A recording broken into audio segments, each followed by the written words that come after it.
Right now, there's a silent epidemic taking over millions of lives. It doesn't come with needles, pills, or smoke. It comes with pixels, and it's rewiring your brain every single day. Video games, pornography, social media. Individually, they seem harmless, even pleasurable. Together, they hijack the very systems in your brain that control focus, motivation, and pleasure. I'm not here to shame anyone. I'm here to explain the neuroscience of addiction and how we can reclaim control, because here's the truth. Your brain is not broken. It's just been trained by the wrong rewards. And starting today, we're going to change that. Dopamine is the molecule in the brain most responsible for drive, motivation, and pleasure. When we engage in activities that our brain perceives as rewarding, whether it's eating, exercising, socializing, or achieving something, we get a surge of dopamine. This signal tells the brain, that was good, let's do it again. Now, in a healthy brain, these surges are relatively moderate, and they come after effort. For example, if you train for weeks to run a 5K, finish it, and feel a rush of satisfaction, that's dopamine rewarding effortful achievement. It's reinforcing productive behavior. But the problem arises when you start to access dopamine through means that bypass effort and immediately deliver pleasure. That's where video games, pornography, and social media enter the picture. These aren't inherently evil, but they are specifically engineered to spike dopamine in unnatural ways. A video game gives you rapid feedback, achievements, and stimulation. Pornography offers intense visual novelty and hyperstimulation that doesn't exist in natural human interaction. Social media bombards you with likes, comments, and endless new content, creating a feedback loop that's essentially bottomless. All of these activities stimulate the dopaminergic system far beyond what we're wired to handle. Now here's the key. The brain doesn't like being overstimulated. It tries to maintain balance, what neuroscientists call homeostasis. So if your dopamine system is being hit too frequently or too intensely, the brain responds by reducing its sensitivity to dopamine. Think of it like turning down the volume on a speaker that's too loud. Over time, this means that your baseline level of dopamine, the amount you feel during normal life, begins to drop. And this is when people begin to feel the symptoms: lack of motivation, difficulty concentrating, boredom with real-life activities, even mild depression. It's why someone who used to enjoy reading a book, going for a walk, or talking with friends might now find those things unbearably dull. Their brain has adjusted to a level of stimulation that real life can't match. So the cycle continues. You feel unmotivated, so you turn to video games, or social media or porn to feel something. You get that artificial hit, but then your baseline drops a little more. And the next time, it takes even more stimulation to feel anything. This is not a character flaw. It's not weakness. It's the way the brain works. You are not broken. You're just caught in a loop that the brain, through repetition and reward, has come to expect. The good news is that the brain is incredibly plastic. It can be rewired. But to do that, we first have to recognize that we've trained it to expect instant, effort-free dopamine, and that the very first step toward healing is reducing these artificial surges. Because only when you lower the spikes can your baseline begin to rise again.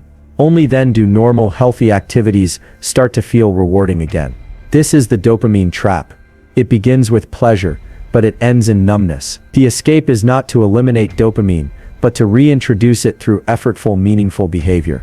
That's how you reclaim your motivation, not through willpower alone, but by understanding how your brain got here and how you can help it return to balance. Every habit, whether destructive or constructive, is built on a neurological loop, a cycle that the brain runs over and over, often without our conscious awareness. This loop is made up of 4 key components: the cue, the craving, the behavior, and the reward. The cue is the trigger, something in your internal or external environment that initiates the urge. The craving is the emotional or physical desire to change your state. The behavior is the actual act you perform. And the reward is the dopamine-driven sense of satisfaction or relief that tells your brain, yes, that worked. Remember this, over time this loop becomes ingrained, automatic. You may not even notice it happening. Let's take a real-life example. Imagine you're sitting alone, feeling a bit anxious, bored, or just emotionally uncomfortable. That state becomes the cue. Your brain doesn't like discomfort. It's hardwired to seek relief. So almost reflexively, your hand reaches for your phone. You open Instagram or TikTok, and within seconds, you're bombarded with colorful images, music, memes, videos, a flood of stimulation. That's the behavior. Then almost instantly, there's a sense of pleasure or escape. That's the reward. And with that reward comes a small surge of dopamine. Your brain takes note, this works. When we feel like this, do that. The loop is complete. The same process plays out with video games and pornography. You feel tired or restless after a long day. That's the cue. Your brain craves stimulation, novelty, control, anything that can shift your mood. So you launch a game or visit a porn site. You immerse yourself in a world that offers predictable rewards, fast feedback, and a sense of control or gratification. That's the behavior. You feel a temporary sense of satisfaction or escape. That's the reward. And again, your brain reinforces the connection between the discomfort and the behavior that resolved it. What makes this loop so powerful and dangerous is that it often runs beneath conscious thought. You don't think, I'm bored, so I'm going to check social media. You just do it. You don't tell yourself, I'm feeling emotionally numb, so I'll use porn to feel something. Your body moves before your mind has even caught up. That's because the brain, in its efficiency, starts automating the loop. It starts anticipating the reward before the behavior even occurs. And once a habit reaches that level of automation, it's no longer just a psychological pattern, it's a neurological one. Understanding this is crucial, because you can't break what you don't see. If you don't recognize the loop, you can't interrupt it. So the first step in changing these behaviors is to start identifying your personal cues. Ask yourself, when do I reach for my phone? When do I feel the strongest pull toward porn or gaming? Is it a certain time of day, a particular emotion, a specific environment or situation? Get curious. Start to track it, write it down. Not to judge yourself, but to make the invisible visible. Once you identify the cue, you can begin to recognize the craving, not just the behavior, but what you're actually seeking. Because the craving is never really for the screen itself. The craving is for stimulation, for escape, for relief from discomfort. You're not addicted to the behavior. You're attached to the emotional state it promises to fix. This is why willpower alone often fails. If you're trying to quit without understanding what need the habit is fulfilling, you're fighting blind. But if you can name the loop, see the cue, feel the craving, watch the behavior, and understand the reward, you gain the power to interrupt it. And here's where transformation begins. Because once you see the loop, you can change it. You can insert a pause between the cue and the behavior. You can experiment with alternative actions that still meet the craving, but in healthier ways. You can train your brain to expect a different reward. Not a flood of artificial dopamine, but the steady satisfaction of resilience, control, and real achievement. The habit loop is not your enemy. It's just a system, a machine that your brain runs. And like any system, it can be rewritten. You just have to learn how it works, watch it in action, and begin, piece by piece, to shift it in a new direction. Awareness is not the whole solution, but it is always the first and most powerful step. When people decide to quit or reduce their use of video games, pornography, or social media, they often make one critical mistake. They try to simply stop. They attempt to remove the behavior from their lives, without putting anything in its place. This is a setup for failure. The human brain does not operate well in a vacuum. It doesn't just let go of a reward-driven habit and remain idle. The need that the habit was fulfilling, whether it was for stimulation, comfort, distraction, or a sense of progress, doesn't just disappear because you deleted an app or unplugged a device. It remains. And unless that need is met in a new, healthier way, the brain will naturally return to the old behavior or replace it with something equally unhelpful. This is why replacement is not just a helpful tactic, it is a neurological necessity. You have to give your brain a new source of reward, a new outlet for the drive that was previously being channeled into these habits. The brain is constantly seeking dopamine. That drive for dopamine is what fuels your actions, your decisions, and even your sense of meaning. If you don't provide an alternative route for that drive, it will loop back to the path of least resistance, the one it knows best, and for most people, that path leads right back to the screen. The key here is to replace artificial dopamine hits with what scientists call effortful dopamine. This means engaging in activities that still release dopamine, but only after some level of challenge, discomfort, or sustained effort. This kind of reward is fundamentally different from the quick-hit, instant gratification you get from scrolling or streaming. It's slower, but deeper. It builds resilience, strengthens your focus, and increases your baseline motivation over time. One powerful replacement is physical exercise. When you move your body, especially when the activity is difficult, your brain releases a combination of dopamine, endorphins, and other neurochemicals that elevate your mood and sharpen your mind. And because this reward comes only after effort, it reinforces the connection between hard work and satisfaction. It literally rewires your brain to find joy in doing hard things. That is the opposite of what video games and social media teach you, which is to expect rewards instantly, with minimal effort. Another excellent replacement is skill building. Learning an instrument, practicing a language, drawing, coding, or even reading a challenging book. These all create small, repeated doses of earned reward. Every time you master a difficult chord, understand a complex sentence, or complete a difficult task, your brain registers progress. And progress, even in small doses, is one of the most potent dopamine triggers available to us. More importantly, it's sustainable. Unlike the fleeting pleasure of a video or a like, the satisfaction of growth sticks with you. It creates confidence. It creates forward momentum. There's also great value in mindfulness practices like meditation, breath work, or simply sitting with your thoughts. These practices may not feel rewarding at first. In fact, they may feel boring or even uncomfortable, but over time they train the brain to become more tolerant of stillness and less dependent on constant stimulation. When you teach your brain to sit with discomfort instead of fleeing from it, you weaken the grip of compulsive behaviors. You start to feel a subtle but powerful sense of control. That's a reward too. It just takes longer to feel, but it's worth the wait. Even small changes practiced consistently can begin this replacement process. Going for a 10-minute walk outside without your phone, journaling 1 paragraph a day, doing 10 push-ups in the morning. These may seem insignificant compared to the powerful stimulation of a game or a feed or a video, but they're planting seeds. They're sending signals to your brain. This is the new source of reward, and over time your brain listens. The neural circuits that supported the old habits weaken from disuse, while the circuits associated with effortful rewards grow stronger. What's important to understand is that you're not giving something up, you're exchanging it for something better. You're trading in a short-term fix for long-term fulfillment. You're rewiring your brain to enjoy things that actually improve your life, not just distract you from it. The old habits offered you comfort, stimulation, and escape. The new habits offer you meaning, growth, and resilience. That is a transformation worth pursuing. Quitting is not just about stopping, it's about starting. Starting something new, something that demands more from you, but also gives you back far more in return. Something that builds you up instead of numbing you out.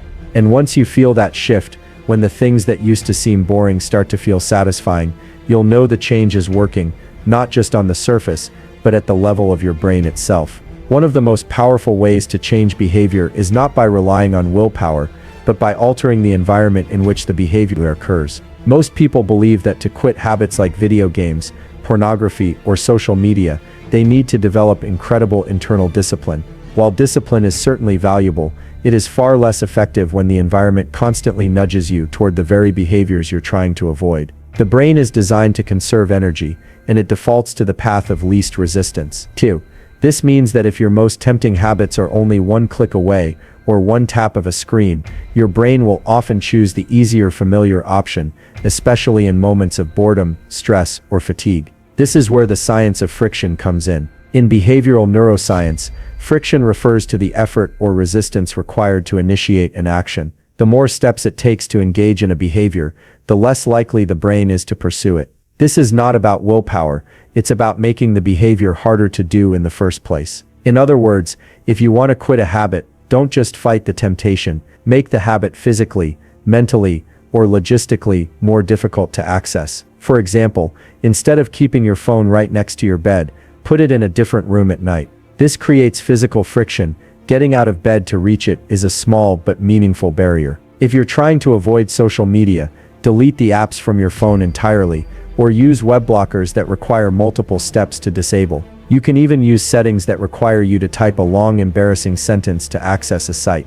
something that breaks the automation of the habit loop and forces conscious thought. If you want to stop watching porn, you can install accountability software or restrict access to certain websites, so that engaging with the behavior is no longer an impulsive decision, but one that requires deliberate effort. Even small inconveniences matter. Grayscaling your phone screen reduces its visual appeal and decreases the dopamine spike from just looking at it. Logging out of your social media accounts each time you use them means that the next time you try to open the app, you have to go through the extra step of logging in, a tiny barrier that can create just enough hesitation to reconsider. If you're trying to reduce gaming, unplug the console after each session and store the controllers in a drawer or even in a different room. Make the setup tedious, not inviting. These may seem like minor steps, but they have a massive psychological impact. Every time you add friction, you interrupt the automatic nature of the habit loop. You give your prefrontal cortex, the rational decision-making part of your brain, a chance to intervene. That moment of pause, even just a few seconds, can be the difference between relapse and resistance. It gives you a window to choose a different behavior, one that aligns more closely with your long-term goals rather than your short-term cravings. This principle works in the opposite direction as well. Just as you want to increase friction for destructive habits, you should decrease friction for the positive ones you want to build. If you want to read more, place a book on your pillow or desk, so it's the first thing you see. If you want to exercise, lay out your clothes and shoes the night before. If you want to practice a new skill, keep your tools easily accessible. Don't bury them in a drawer or make it a chore to get started. Make the good behaviors easy and the bad ones hard. That is the architecture of lasting change. There's also a deeper effect of friction. It reconditions the brain's relationship with the habit. When you add friction to an addictive behavior, you're no longer giving the brain the instant hit of dopamine it's expecting. Instead, you introduce a subtle form of resistance. Over time, this starts to shift the brain's association with the habit from pleasure to effort, and the more effort a reward requires, the less appealing it becomes, especially if the payoff is no longer as satisfying as it once was. 2. This is how habits begin to lose their grip, not because you force yourself to stop, but because the behavior no longer feels worth the trouble. By redesigning your environment to support your goals, you remove the burden from your willpower. You don't have to fight every urge. You don't have to win every internal battle. You simply change the playing field. You make it easier to make good choices and harder to make bad ones. And the cumulative effect of these small shifts can be extraordinary. You begin to feel more in control, more confident in your ability to change. Not because you've become superhuman, but because you've learned to work with your brain rather than against it. Behavioral change isn't just about who you are, it's about where you are. And when your environment becomes your ally, your habits start to shift almost effortlessly. What once felt like a struggle begins to feel like a natural part of your life. And that's when the real transformation begins. One of the most underestimated and yet most essential components of breaking free from habits like excessive gaming, pornography use, or compulsive social media consumption is the role of community and social connection. Human beings are wired for connection, biologically, psychologically, and emotionally. Throughout evolution, our survival depended on being part of a group. Isolation meant vulnerability. Togetherness meant strength, safety, and meaning. This wiring is still active in the brain today. When we feel deeply connected to others, the brain releases oxytocin, serotonin, and dopamine, chemicals that not only feel good,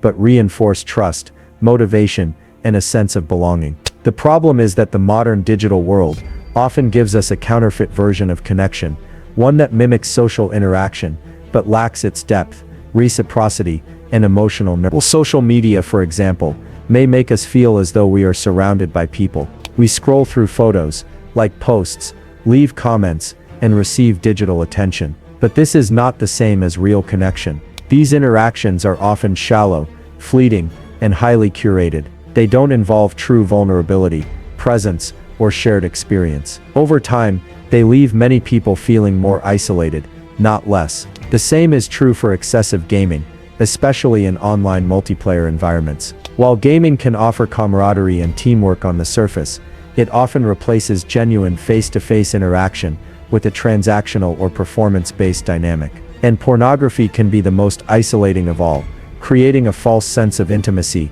that ultimately deepens the emotional distance from real relationships. When you begin the process of quitting or reducing these habits, One of the most important things you can do is intentionally surround yourself with people who support your goals, challenge your thinking, and remind you that you're not alone. Isolation feeds addiction, but connection breaks its spell. When you talk to someone who understands what you're going through, not just intellectually, but emotionally, it brings your struggle out of the shadows and into the light. Shame begins to dissolve, the silence breaks, and suddenly, you're not carrying the burden entirely on your own. This is why support groups, accountability partners, or even just one trusted friend can be so transformative. It's not about being monitored or judged. It's about having someone who sees you, who reminds you of who you are when you forget, and who can help you course correct when your brain tries to justify slipping back into old patterns. Addiction often thrives in secrecy, but when you regularly speak your truth to someone you trust, you weaken the power of that secrecy.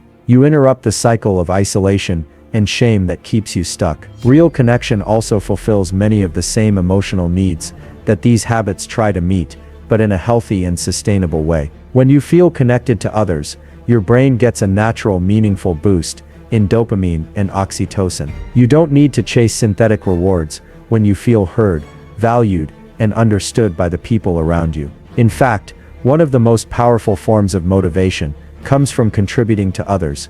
When your actions make someone else's life better. Volunteering, helping a friend, being a mentor, or even just being a consistent, kind presence in someone's life, creates a feedback loop that elevates both of you. It makes your effort feel meaningful, and meaning is a far stronger motivator than pleasure. As you step away from artificial sources of reward, your relationships can become your new foundation. Start small, text someone instead of scrolling, meet a friend for coffee instead of staying home and watching videos. Join a group, a class, or a team that shares your interests. The quality of these interactions matters more than the quantity. You don't need 100 new friends. You need 1 or 2 real connections that you consistently show up for and allow to grow. Over time, these connections become your safety net. They remind you of your goals when you forget. They help you laugh when life feels heavy. They keep you rooted when your brain tries to escape. Connection isn't just a feel-good bonus to recovery, it is the neurological antidote to compulsive behaviors. It satisfies the brain's deepest needs in ways that screens and stimulations never can. It gives you a reason to stay present, to keep growing, and to stay accountable, not just to yourself, but to the people who believe in you. And perhaps most importantly, it reminds you that healing doesn't have to happen in isolation. You don't have to do it alone. You were never meant to.